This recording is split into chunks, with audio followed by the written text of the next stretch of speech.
नमस्ते बच्चों, हम लोग आज प्रकाश परावर्तन तथा अपवर्तन का वॉल्यूम 2 करने वाले हैं। इससे पहले वॉल्यूम 1 में हम लोग गोलीय दर्पण के प्रकार के बारे में पढ़े थे, उसकी वक्रता त्रिज्या के बारे में पढ़े थे और आज हम लोग गोलीय दर्पण के मुख्य फोकस दूरी और उसकी द्वारक के बारे में हम लोग पढ़ेंगे। तो आओ बच्चों, हम लोग शुरू करते हैं वॉल्यूम 2। जैसे पिछले हम लोग जो है वॉल्यूम 1 में आप लोगों को बताए थे कि अवतल दर्पण और उत्तल दर्पण किस तरह का होता है। तो आज मैं आप लोगों को ये दिखाना चाहता हूँ। अवतल दर्पण जो होती है वो उसका जो परावर्तक पृष्ठ होता है वो परावर्तक पृष्ठ उसका धंसा हुआ रहता है, दबा हुआ रहता है और उसका पिछला पृष्ठ जिधर पेंट किया हुआ है वो थोड़ा उठा हुआ रहता है। ठीक है, तो हम लोग जैसे पहले ही आप लोगों को बताए थे कि ये किसी बड़ा गोले का एक हिस्सा होता है। तो ये इस तरह का एक बड़ा गोला है और उसी का एक किनारा है। तो ये अवतल दर्पण है जिसका परावर्तक पृष्ठ धंसा हुआ है और इसका पिछला पृष्ठ जो है उठा हुआ है। उसी प्रकार ये आप देख सकते हैं, ये उत्तल दर्पण है। उत्तल दर्पण इसका ठीक अवतल दर्पण का विपरीत होता है। इसका जो परावर्तक पृष्ठ है ये छूने से इसको जो है पता चलता है ये थोड़ा सा उठा हुआ उभरा हुआ रहता है और पिछला हिस्सा जो है जिधर पेंट किया हो वो थोड़ा सा धंसा हुआ है, थोड़ा सा गड्ढा है। तो हम ये भी किसी न किसी गोले का हिस्सा होता है। इसका गोला इस तरफ होता है क्योंकि ये इस तरफ उठा हुआ है। तो आइए हम लोग एक क्रियाकलाप को हम लोग पहले समझते हैं। क्रियाकलाप 10.2। एक अवतल दर्पण को अपने हाथ में पकड़कर इसके परावर्तक पृष्ठ को सूर्य की ओर करेंगे। दर्पण द्वारा परावर्तित प्रकाश की दिशा में दर्पण के पास एक कागज की शीट को तब तक आगे पीछे करेंगे जब तक कि कागज पर प्रकाश का एक चमकदार तीक्ष्ण बिंदु प्राप्त न हो जाए। दर्पण तथा कागज को कुछ मिनट के लिए उसी स्थिति में पकड़े रहेंगे। ऐसा करने पर कागज सुलगना प्रारंभ करता है और धुआं उठने लगता है। अंततः यह आग भी पकड़ सकता है।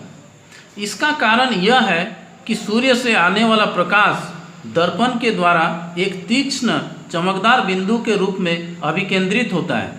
वास्तव में वह बिंदु सूर्य का प्रतिबिंब होता है। सूर्य के प्रकाश के सकेंद्रण से उत्पन्न ऊष्मा के कारण कागज जलता है। तो बच्चों इसमें क्या होता है, अवतल दर्पण पर जैसे ये आप देख रहे हैं अवतल दर्पण है, जब सूरज की रोशनी किरणें जब पड़ती हैं तो सारे किरणें एक बिंदु पर सकेंद्रित हो जाती है और इसी के कारण सारा ऊष्मा जो है एक बिंदु पर केंद्रित होने के कारण वो बिंदु जो है काफ़ी मतलब गर्म हो जाती है और जिसके कारण उस पर आग जो है पकड़ने लगती है। आइए हम लोग इसको ये में देखते हैं। अच्छा, इसमें कुछ इस क्रियाकलाप को करते समय हमें कुछ जो है सावधानी बरतनी चाहिए। जैसे कि सूर्य की ओर या दर्पण द्वारा परावर्तित सूर्य के प्रकाश की ओर सीधा नहीं देखना चाहिए क्योंकि उसमें अत्यधिक ऊष्मा होने के कारण आँखों को क्षतिग्रस्त कर सकता है। तो हम लोग जानते हैं इस क्रियाकलाप को कैसे हम लोग करेंगे। तो बच्चों देखिए, जैसे हम क्रियाकलाप के बारे में बताएं, जैसे मान लीजिए कि ये अवतल दर्पण है, ठीक है। इसको हम लोग सूरज की दिशा में, जैसे मान लीजिए ये सूरज है तो इस दिशा में हम लोग उसको रखेंगे तो सूरज की किरणें जो आएगी इस पर वो समांतर होकर के इस पर पड़ेगी। हम इसमें जो है बहुत सारे किरणों को हम दिखा सकते हैं। जैसे मान लेते हैं कि ये इस अवतल दर्पण का मुख्य अक्ष है, इस दिशा में भी किरणें आएगी और हम और दो किरणों को यहाँ पर दिखाए हैं। तो क्या होगी, ये परावर्तित होकर के ये एक बिंदु से होकर के परावर्तित होगी, मतलब गुजरेगी मुख्य अक्ष के एक बिंदु से। इधर जैसे ये है, ये जो समांतर रेखा जो ये किए हैं किरण है, ये भी परावर्तित होकर के एक बिंदु से होकर के गुजरेगी और ये जो उसका मुख्य अक्ष था इससे होकर के जाने वाली, चूंकि ये अभिलंब होता है उस दर्पण का, इसलिए वो परावर्तन के नियम के अनुसार वो उसी दिशा में लौट के आती है और इस बिंदु से होकर गुजरती है। यही बिंदु जो है इस सूर्य का प्रतिबिंब होता है और पूरे दर्पण पर पड़ने वाले प्रकाश किरण जो है वो समूचा जो है इसी बिंदु पर केंद्रित होता है। तो हम क्या करेंगे, एक कागज का शीट लेकर के इसको आगे पीछे जो है करेंगे।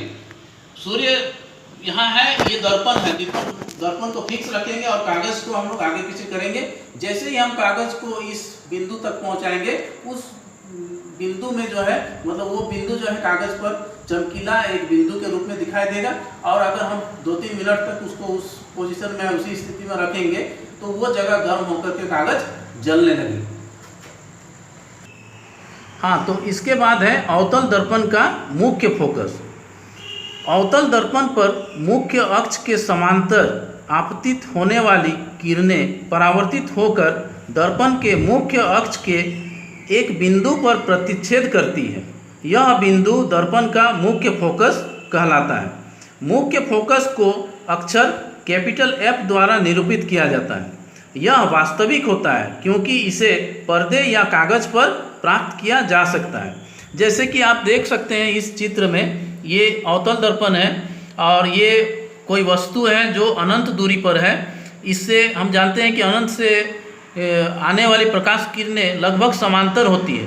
तो ये दर्पण पर समांतर किरणें जो है पड़ रही है। जैसे ये किरण है, एक आपतित किरण है, ये परावर्तन का नियम को पालन करते हुए जो है इस दिशा में परावर्तित होती है। जैसे ये दर्पण का वक्रता केंद्र है, तो वक्रता केंद्र से अगर दर्पण को हम दर्पण के किसी भी बिंदु को मिलाते हैं तो वह रेखा जो है दर्पण के उस बिंदु पर अभिलंब होती है। तो इस प्रकार ये आपतित किरण और ये अभिलंब के बीच का कोण है आपतन कोण और ये अभिलंब और ये परावर्तित किरण, इसके बीच का कोण है परावर्तन कोण। तो आप परावर्तन के नियम के अनुसार ये आपतन कोण और परावर्तन कोण दोनों बराबर होते हैं और इस दिशा में ये गुजरती है। उसी प्रकार दूसरा किरण को भी हम दिखाए हैं जो मुख्य अक्ष के समांतर है। ये किरण भी उसी तरह परावर्तन के नियम को पालन करते हुए उसी मुख्य अक्ष के बिंदु, जिस बिंदु से पहला परावर्तित किरण गुजरी थी उसी बिंदु से होकर के गुजरती है। और ये मुख्य अक्ष के ही जो है मुख्य अक्ष से होकर के जो गुजरती है, जो समांतर या जो अनंत से आने वाली किरण है वो मुख्य अक्ष से जो गुजरती है। चूँकि ये मुख्य अक्ष दर्पण पर अभिलंब भी होता है, इसलिए यहाँ आपतित किरण जो है अभिलंब के साथ 0 डिग्री का कोण बनाती है। इसलिए परावर्तित किरण भी जो है 0 डिग्री कोण बनाते हुए उसी दिशा से वापस चली जाती है, अर्थात इसी बिंदु से होकर पार होती है। तो हम देख रहे हैं कि सारे समांतर प्रकाश किरणें जो भी मुख्य अक्ष के समांतर इस दर्पण पर आपतित हो रही है वो परावर्तित होकर के मुख्य अक्ष के एक निश्चित बिंदु से होकर गुजरती है। इसी निश्चित बिंदु को हम लोग कहते हैं अवतल दर्पण का मुख्य फोकस, जिसे हम लोग कैपिटल F द्वारा सूचित करते हैं। उसी प्रकार उत्तल दर्पण का मुख्य फोकस। उत्तल दर्पण पर मुख्य अक्ष के समानांतर आपतित होने वाली किरणें परावर्तित होकर फैल जाती है और मुख्य अक्ष के एक बिंदु से आती हुई प्रतीत होती है। यह बिंदु उत्तल दर्पण का मुख्य फोकस कहलाता है। इसे अक्षर कैपिटल F द्वारा निरूपित किया जाता है।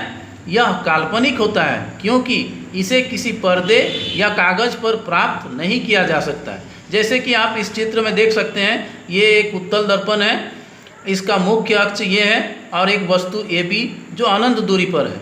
तो अनंत से आने वाली प्रकाश किरणें ये मुख्य अक्ष के समांतर आ रही है। जैसे कि ये पहला किरण को हमने दिखाया है, ये इस तरह से आपतित किरण है और इस बिंदु को हमने जो है दर्पण के वक्रता केंद्र के साथ मिला दिए हैं। तो ये जो वक्रता केंद्र से जोड़ने वाली रेखा है इस बिंदु पर अभिलंब है। तो यहाँ भी ये परावर्तन का नियम को पालन करता है। तो इस प्रकार ये आपतित किरण और ये अभिलंब के बीच का कोण है कोण I अर्थात आपतन कोण, और अभिलंब और ये परावर्तित किरण के बीच का कोण जो है ये परावर्तन कोण है, अर्थात I और R बराबर है।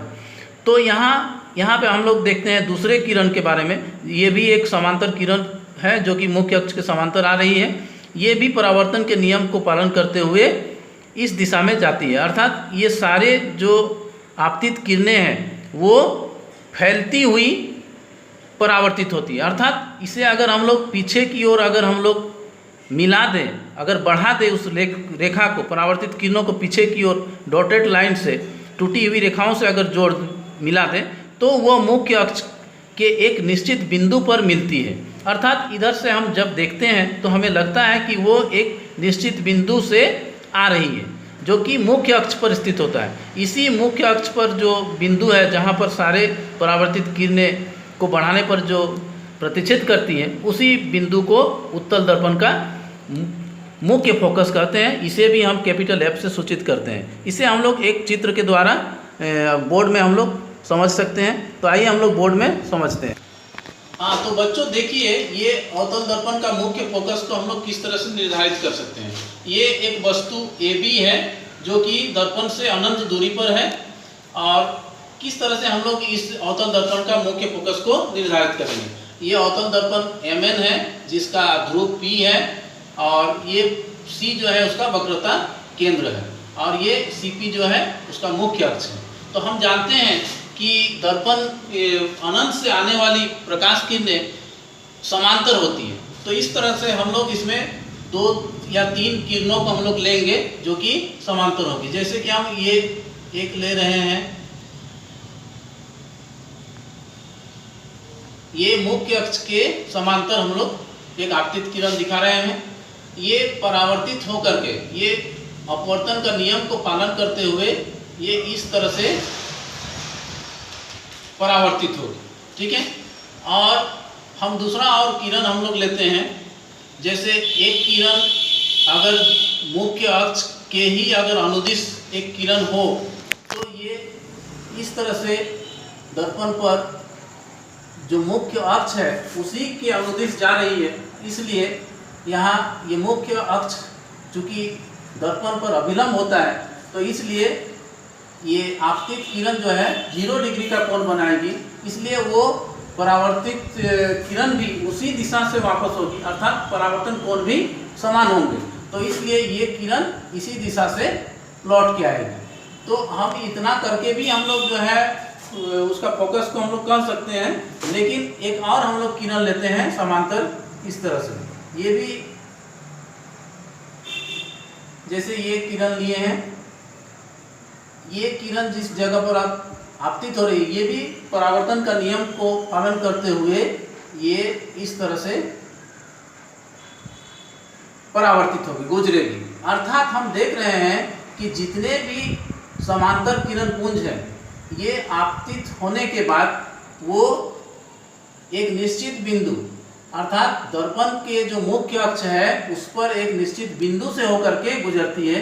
उसी निश्चित बिंदु को हम लोग कहते हैं दर्पण का मुख्य फोकस। ये अवतल दर्पण का मुख्य फोकस है। और ये हम जानते हैं कि यहाँ पर अगर हम लोग कोई कागज या कोई पर्दा या कोई स्क्रीन को हम लोग रखेंगे तो उस जगह पर एक बिंदु हमें दिखाई पड़ेगी, अर्थात हम उसे पर्दे पर प्राप्त कर सकते हैं। इसलिए हम कह सकते हैं कि अवतल दर्पण का मुख्य फोकस वास्तविक होता है। तो आइए हम लोग देखते हैं, दर्पण एक लिए हैं MN और एक वस्तु AB है जो अनंत दूरी पर है।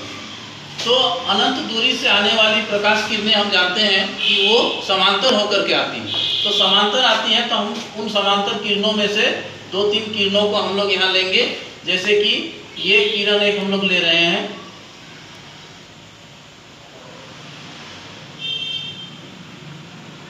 ये मुख्य अक्ष के समांतर है, ठीक है।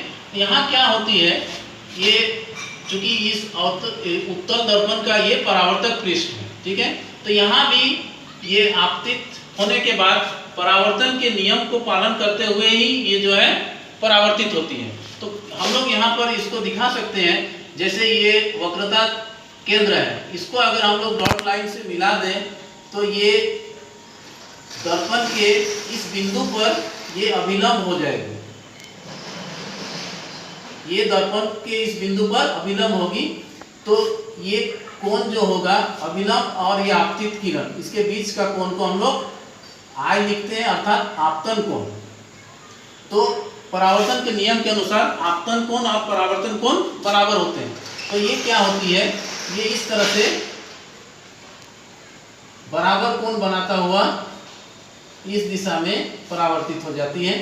ठीक है, अब इसे हम लोग अगर पीछे की ओर अगर हम लोग बढ़ा देंगे इस रेखा को, तो ये इस तरह से इस बिंदु पर मिलेगी। ठीक है, अब हम लोग कोई दूसरा और किरण लेते हैं। जैसे मान लीजिए ये मुख्य अक्ष के अनुदिश ही कोई अगर आपतित किरण हो, तो ये चूंकि त्रिज्या जो इसका वक्रता केंद्र है उसको मिलाने वाली रेखा है, ध्रुव और वक्रता केंद्र, तो इसलिए इस दर्पण पर इस बिंदु पर ये अभिलंब भी होता है, अर्थात अभिलंब के अनुदिश जाने वाली प्रकाश किरण चूंकि आपतित किरण जो है वो 0 डिग्री का कोण बना रही है, इसलिए परावर्तित होकर के परावर्तन कोण भी 0 डिग्री होना चाहिए, इसलिए वो उसी दिशा में लौट के आती है। तो अर्थात ये जो है इस बिंदु पर ये भी जो है प्रतिशत कर रही है। एक और हम लोग किरण लेते हैं, जैसे मान लीजिए इस यहाँ से ले रहे हैं, ये भी हम लोग समांतर लेते हैं, ये भी मुख्य अक्ष के समांतर लिए हैं।